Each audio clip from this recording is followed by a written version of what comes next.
the homework was.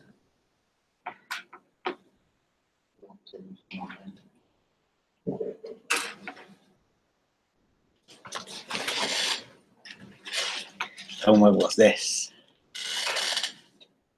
That was the one from 2 years ago, which we couldn't do because we hadn't finished it. That's Yes. the one, isn't it? Yeah. So the one from last week you couldn't do because we didn't finish. Yes. But the one from 2 weeks ago, so I didn't bother with creating any homework for this week because we're kind of we're somehow falling behind, unfortunately. But that's okay. There will be less to study for the exam. And, yeah. Has anybody done this, Mary? Yes. Did you find the same numbers? Yeah. Okay. So mine is correct, and you get a mark. You're getting marks. You're the only one. That's good. So at least we know who's winning the cake next week.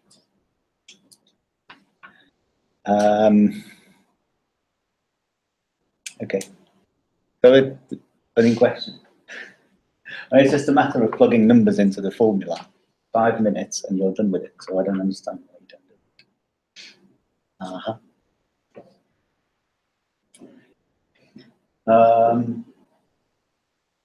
it. Just compare it with the one before.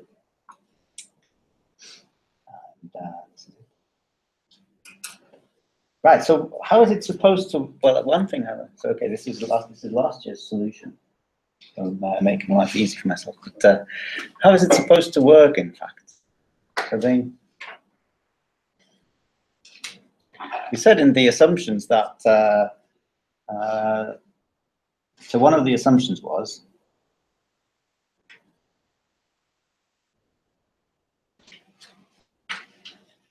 known lead time. Do you remember that? What's lead time?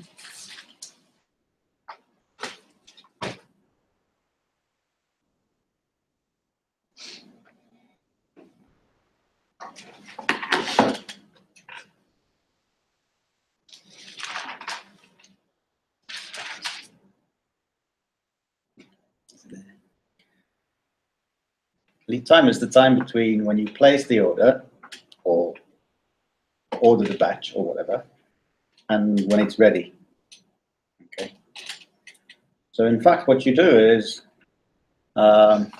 this is the graph of what it should look like. Well, kind of inventory and shortage, and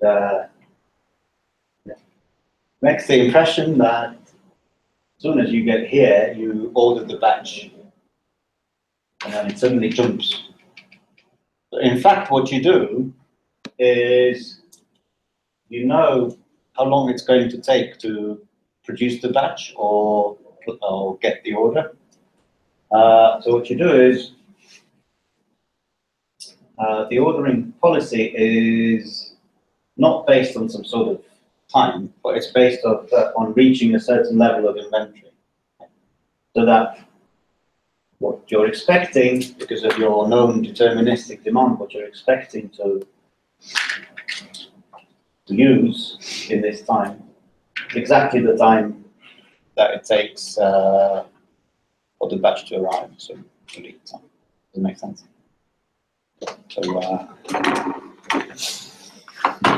how does it work? The lead time is, let's say, TL. Then the amount needed during lead time is D times TL, right? Because D is the demand per unit of time. And so you place the order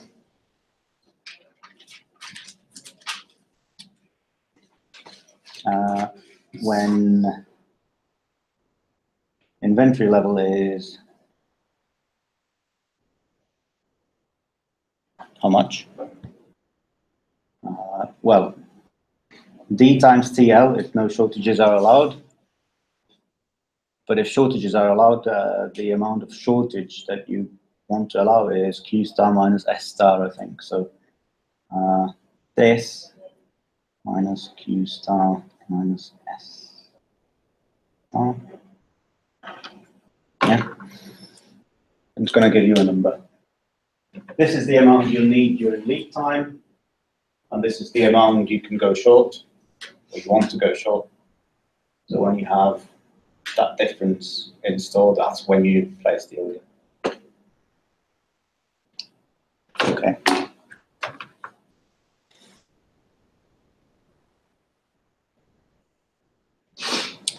Right. That should be clear. And the thing that we didn't manage to do is quantity discount. It's gone now.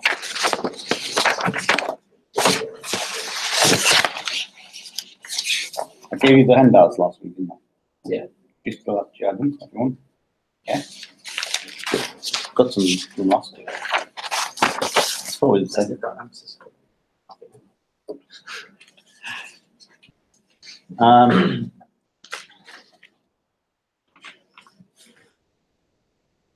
Yeah, I should be telling you where it is in the book. It is in the book.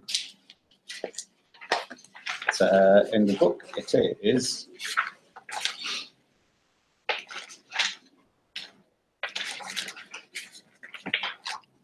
on page 843.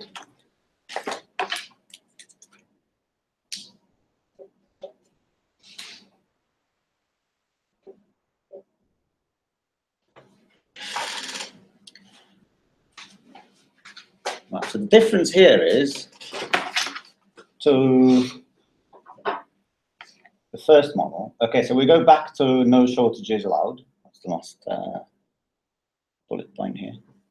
Not a bullet point, it's a triangle bullet. But the difference to the first situation is that the price of a unit is different depending on how much you order in the batch. Okay, so that's probably even more true, well, more common with situations where you're ordering it from somewhere outside than when you're making it. But sometimes even when you're making it, it could be true that it gets cheaper. But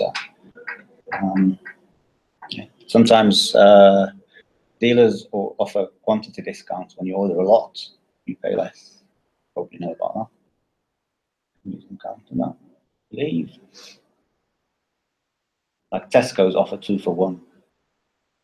That's completely extreme, but yeah.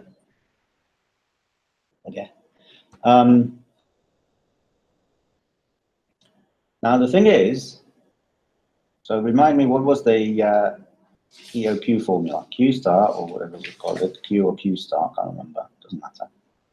Well, 2DK divided by H. Okay. What's 2? Okay, 2 is 2. What's D?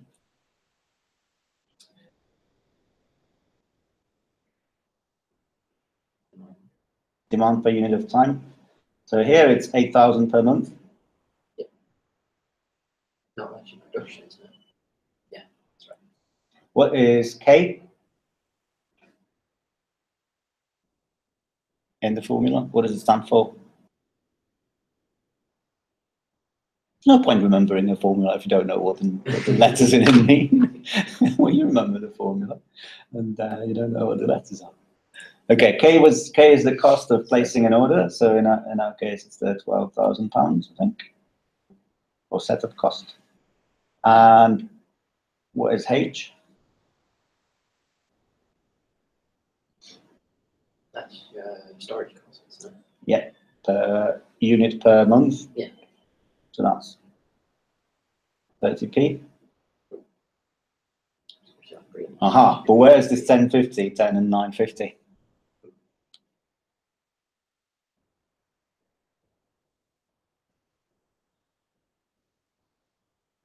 Nowhere to be found, right? Mm-hmm. So Because it means that it doesn't influence the Q star. Okay, so the EOQ result is the same no matter what the unit price is.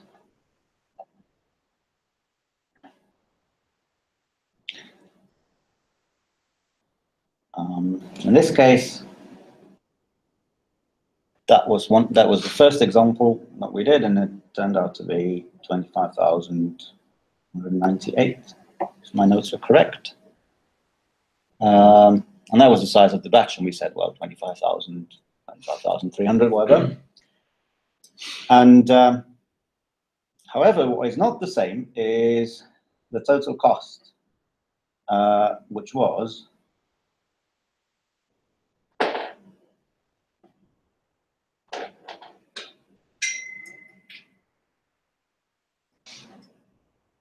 this. Okay, we didn't. Oh,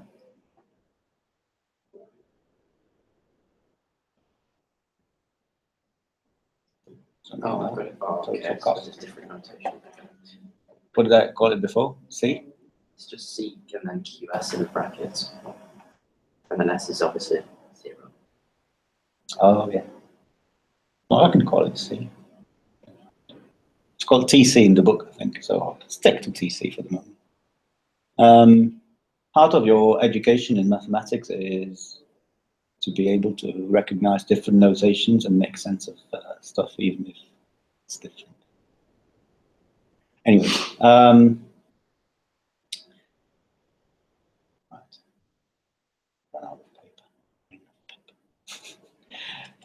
Okay, this is the total cost, and this total cost depends on this little c. Okay, so this little c is the price of an item.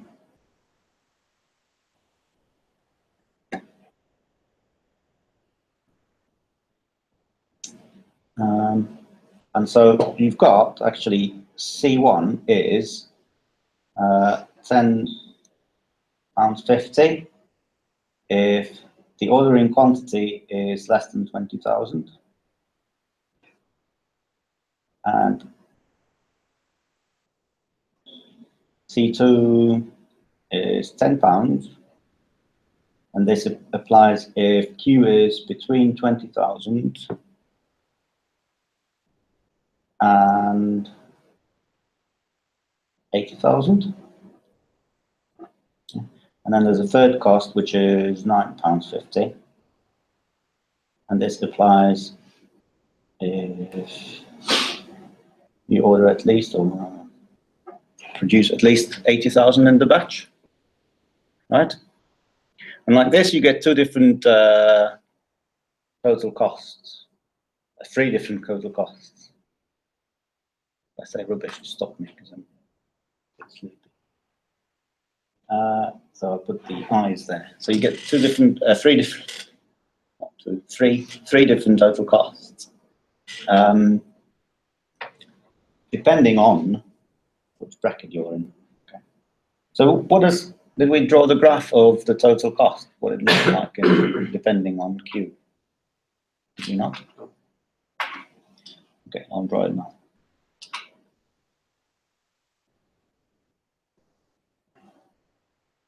This is the Q on the x-axis, and on the y-axis is the total cost.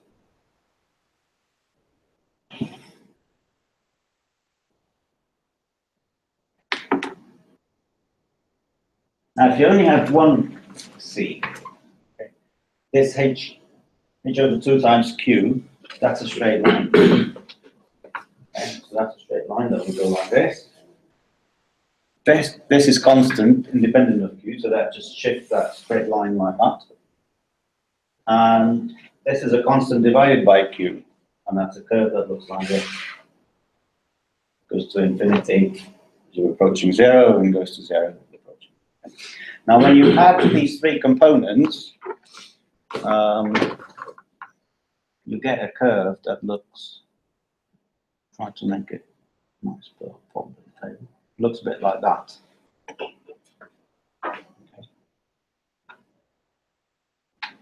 0. The minimum, that's the Q star.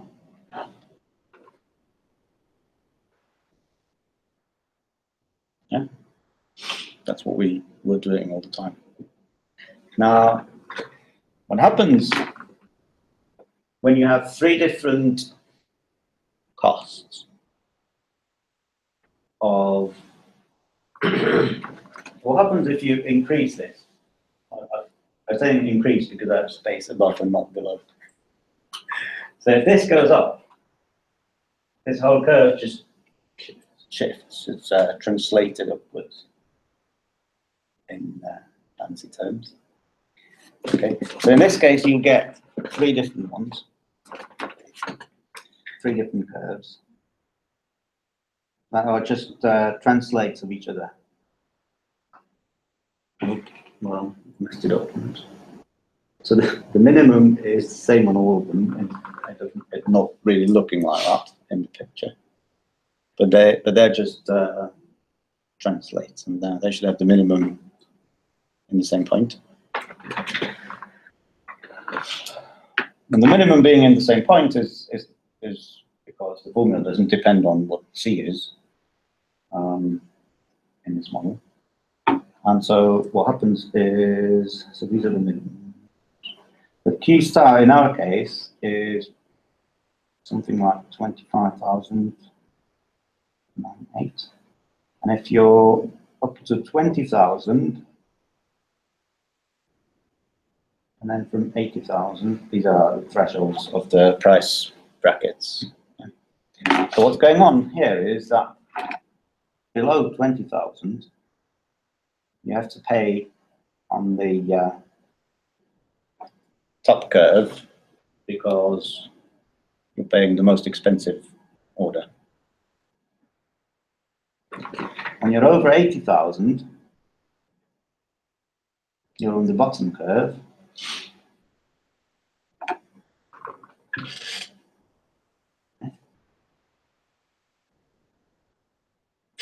And of course, when you're in the middle, then you're on the middle curve.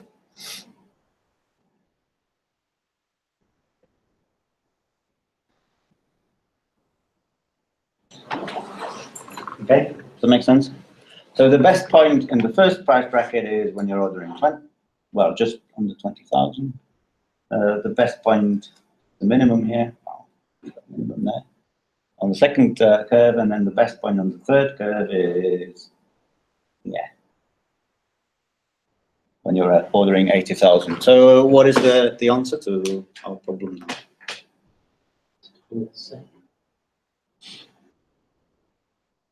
It depends on what the answer is on it. What is it? So, right. Plus them all together. Pardon? Constants. About how many you want. How many you order? Yeah. That's here. That's the x-axis.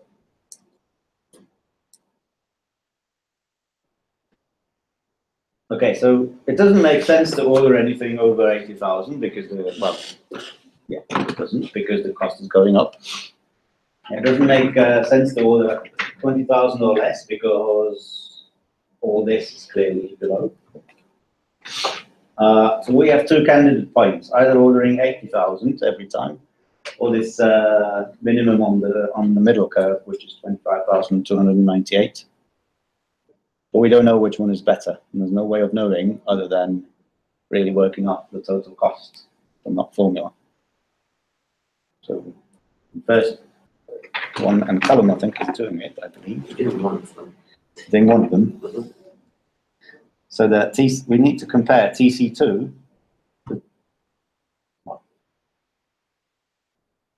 Price bracket 1, less than 20,000, is clearly off the hook.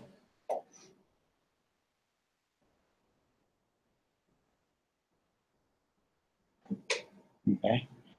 TC2 is, okay, DK, I don't want to write it, so 8,000 times 12,000 divided by 25,298 plus 8,000 times 10 plus 0.3 times 2 from 298 divided by 2. Did you do that? Mm-hmm. What did you get? 84,174. 84. Unless it's doing it not in proper numerical order.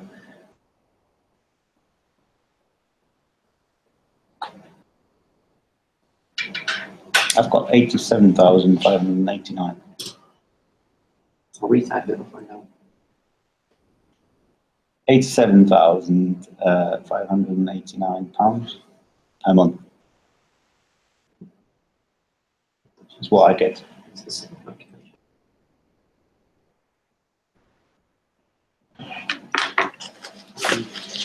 I trust the book too much.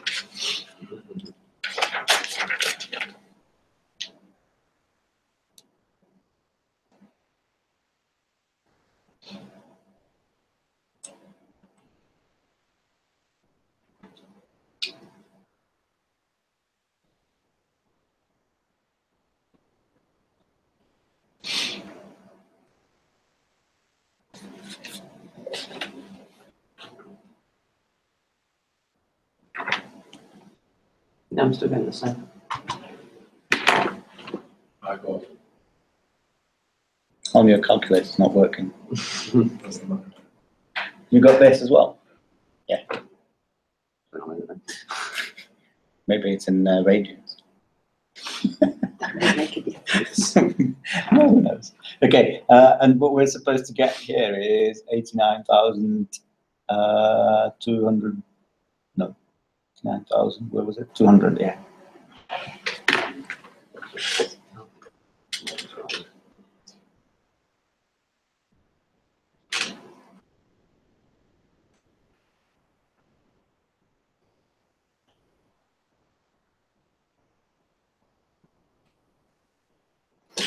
Which means that in this particular example,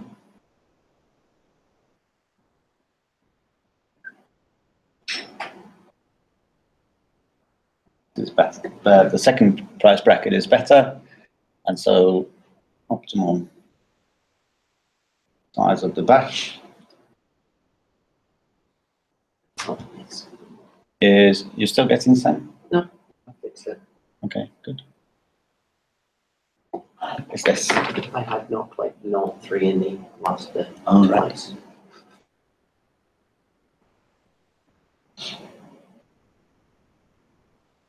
Any questions?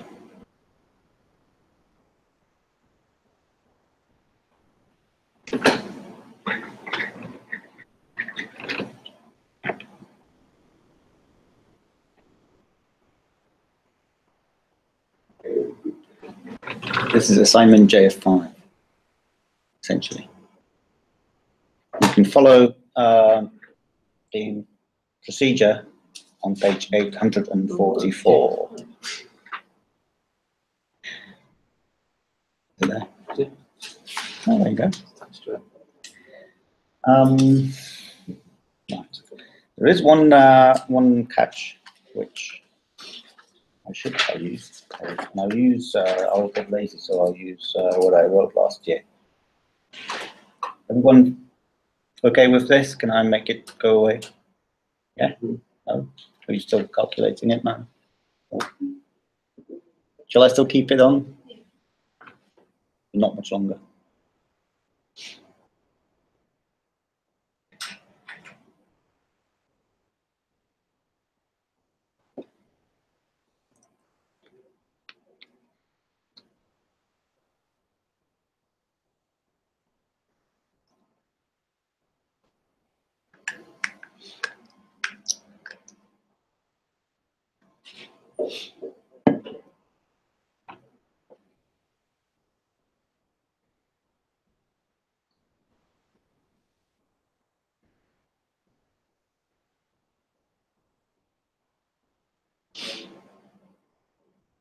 It says 0 viewers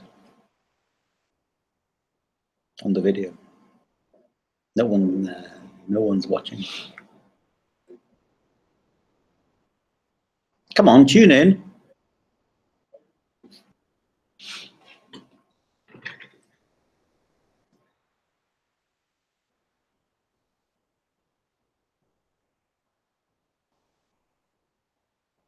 Okay. Yeah.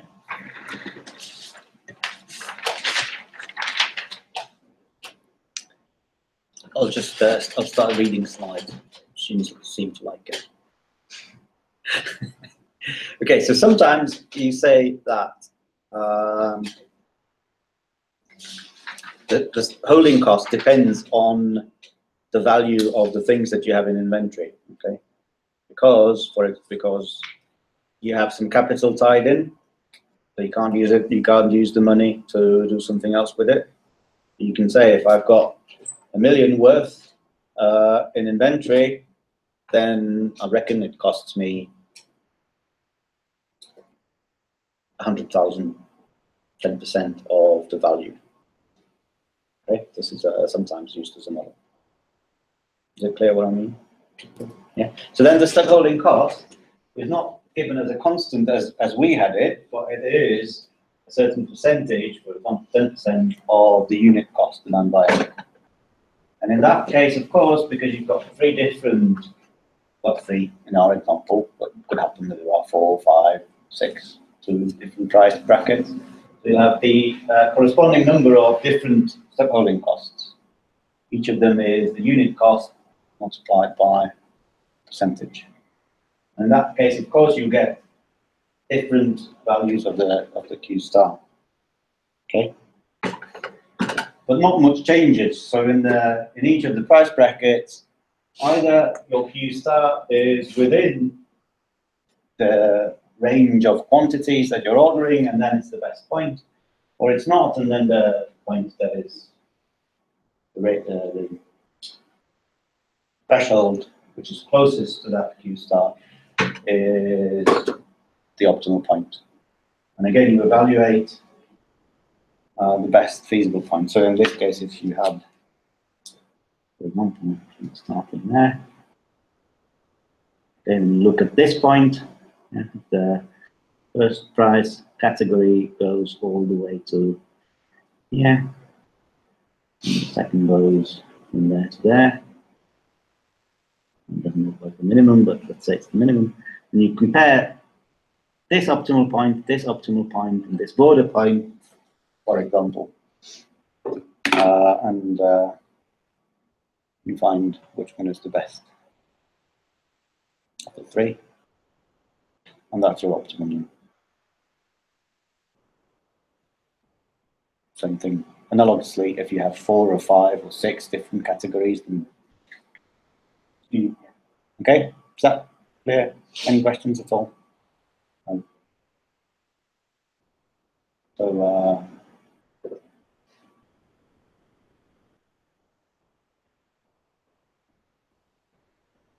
shall I keep it on?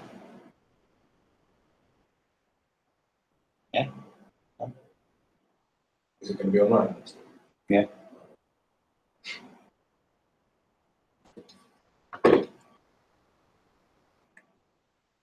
Any other questions at all about this? So we've finished this chapter now, basically, which is chapter 18.3, deterministic continuous review models. Okay. Deterministic means we know everything and there's no randomness.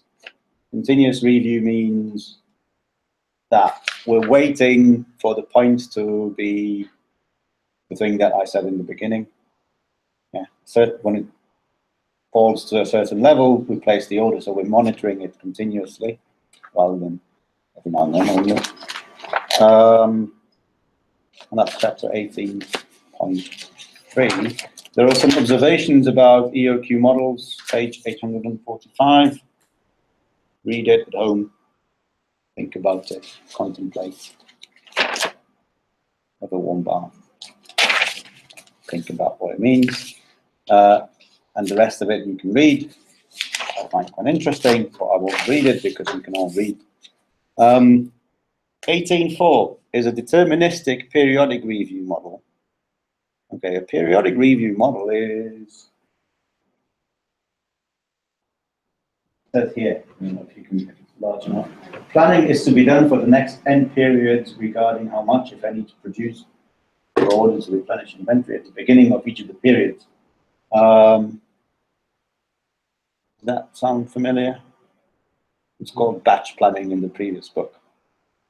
Okay, so we won't do it again because we already had this example of producing small airplanes. Now you know where it comes from. And we've had this dynamic algorithm.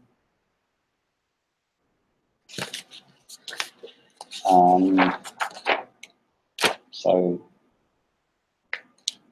there's not else. 18.5 multi-echelon inventory models. If you're interested in this topic, read it. It's online on the, there's a link, the Moodle. I don't think it works, so maybe it works, but if you struggle with it, go to the library website and you should be able to get it somehow, because the library scanned it for me. And I didn't put it in because we're not covering it in the lecture, but if you're interested, and you can read about it. Multi-echelon means that you've got parts that you're using to make other parts, that you're using to make other parts, and so on. And so you have some dependencies, and how much you consume does not depend on some outside world, but it depends on what you're producing, when, etc. And we can have quite complex dependencies, and what you do in those cases is described in this chapter. Okay. So we're finished with deterministic models, and we're on to stochastic models.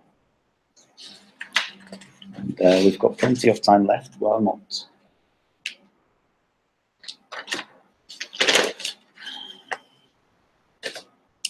really, have we? But let's start this. That's why I didn't produce the homework. I didn't believe we could get far enough.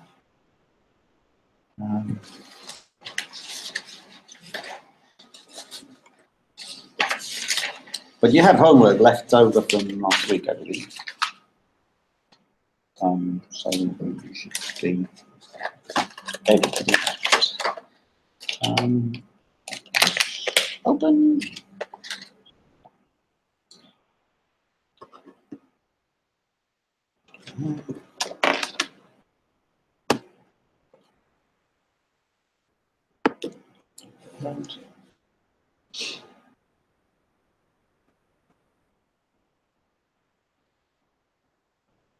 Yes, please. It's gone. It's gone here. So there. Interesting. Not there. So what does stochastic mean? The word stochastic, not sarcastic.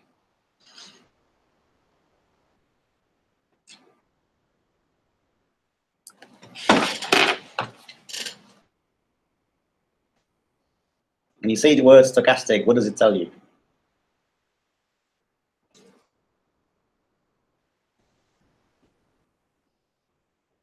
Nothing? What have they taught you? So stochastic, the word itself, means that there's some randomness involved, okay?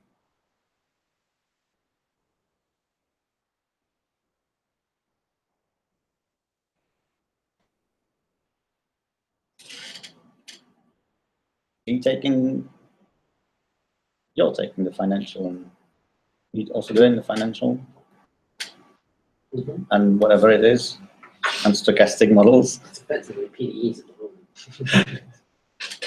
So, yeah, they should have taught you the word stochastic. So in this case, that we're looking at, we said before we were assuming deterministic demand and deterministic everything. So here, we're assuming that demand is uncertain.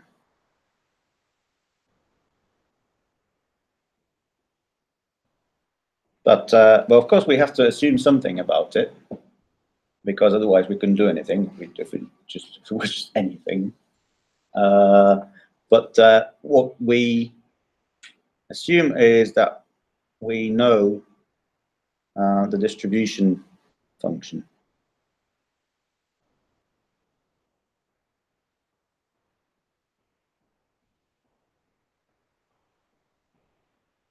Of the demand,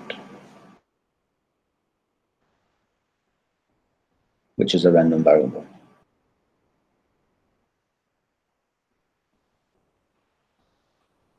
We won't be using any specific high-level statistics and probability theory results.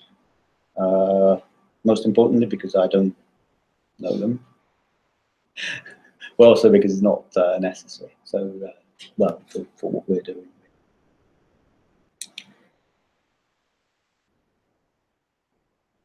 Okay, so that's stochastic models, and with continuous review, I've just mentioned it. So, yeah, what did I say?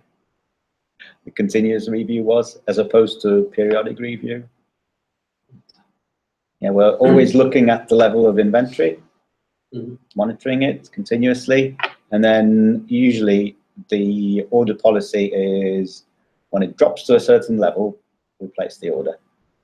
Okay, so continuously monitoring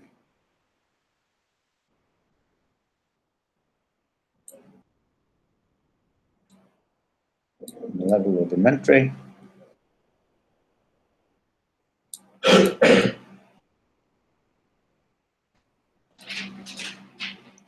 And when it reaches a certain point,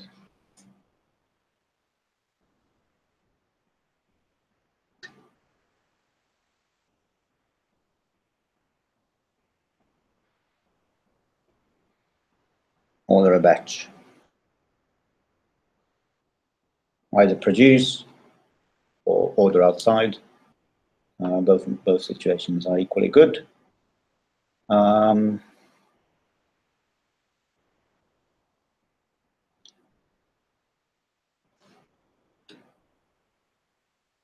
So that's that. So typically you'll have some computer system that monitors this and then automatically places the order, or alerts the person who's responsible for placing the order, which is probably obvious. So the last sentence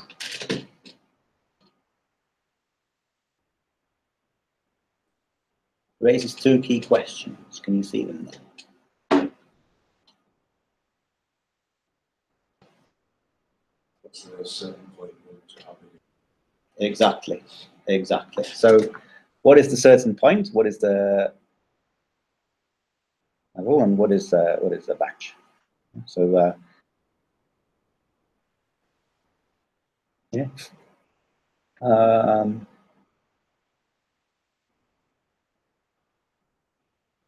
Yeah. What's next? Here it is. So the ordering policy is what I said. Whenever the inventory level reaches a certain point, which is R, place an order for Q, and our goal is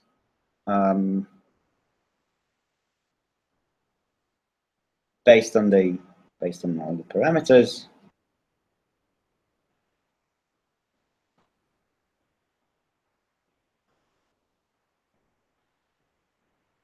we should determine what Q and R should be. Determine optimal, or at least pretty good, because in this case we're not going for optimum values, but determine good values of R and Q. Okay. So the model that we're going to do in this case is just doesn't give you the optimum, because the optimum would be quite hard to do. And for most probability distributions, it depends on probability distributions that we're considering, but mostly it would be just too hard, too much computation, and it wouldn't be much better than an approximate solution. So we'll go for an approximate solution. Before we do, one minute. Sorry, no, scratch that from the video. I wanted to give you these.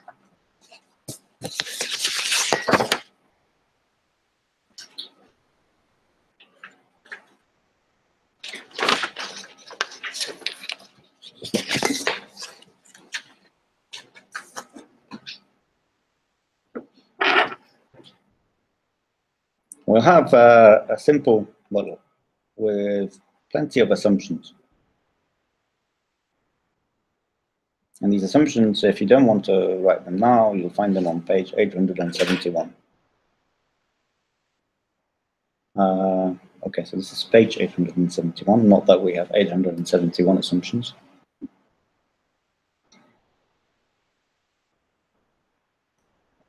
I don't know why. Because I don't like reading slides, so I'll write slides. I don't know if it's much better. Okay, the first assumption is that we have one product or independent products. So this is, we've encountered that before, haven't we? Where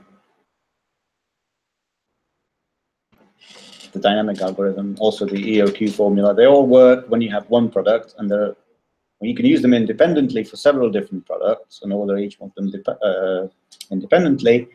But the thing I mentioned, the chapter that we skipped, which is where we've got plenty of different products and they depend on each other because we're using coils for magnets or something like that, then we can't use it. But using coils for magnets in the assignment is one example of how you can do it using integer programming. Second thing, it's continuous review. I don't know how I'm writing this.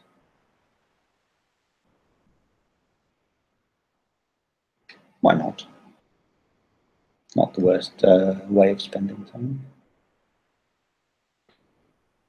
The third assumption is that we're only really doing RQ policy, which means that we're not doing any fancier policy. Okay, so we're really just placing an order when we reach a certain point, and we're not looking at any dynamics. How much has it been decreasing in the past month, etc., etc. Just plain two numbers. That's it. The fourth assumption is known lead time.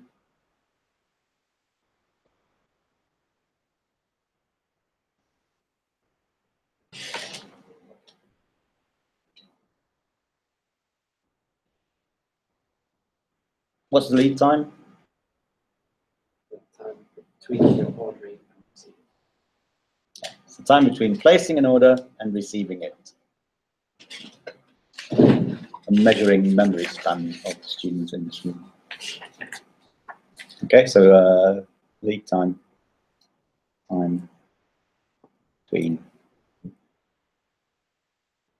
placing an order and receiving it.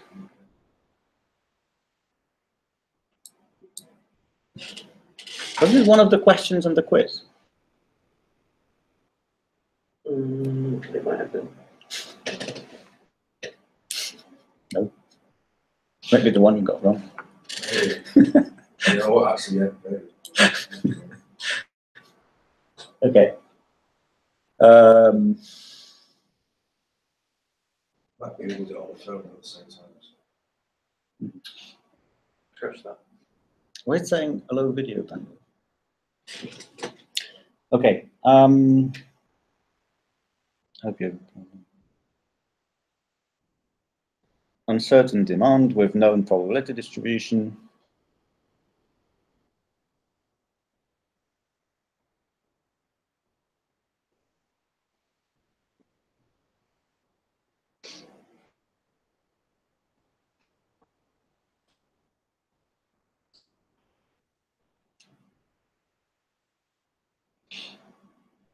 summer, so there's nothing to discuss.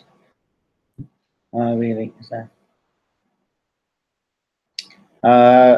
Backlogging.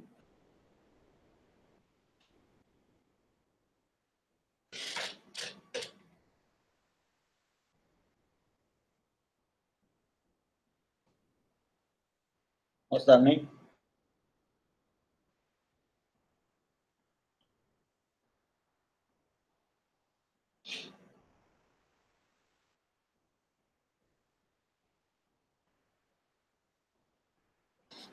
So if this means that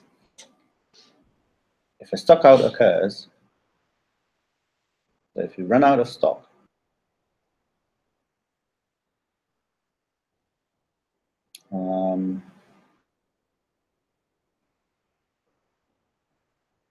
excess demand is not lost, but backlogged. Okay, that's a standard. I've only changed one form of the verb into another form, but it means that the customers are willing to wait for when we have the order available again, if it's customers, or if we are doing speakers, as we were doing in these examples, then they're just waiting with the TV production or the speakers to be available again. And so we're not losing any sales.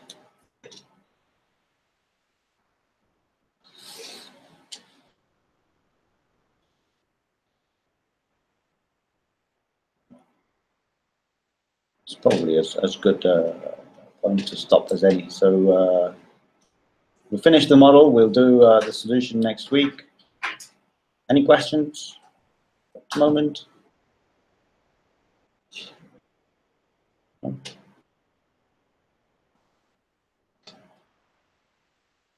Well, that's it for now. So next week, bring some tea or something, and we'll finish this.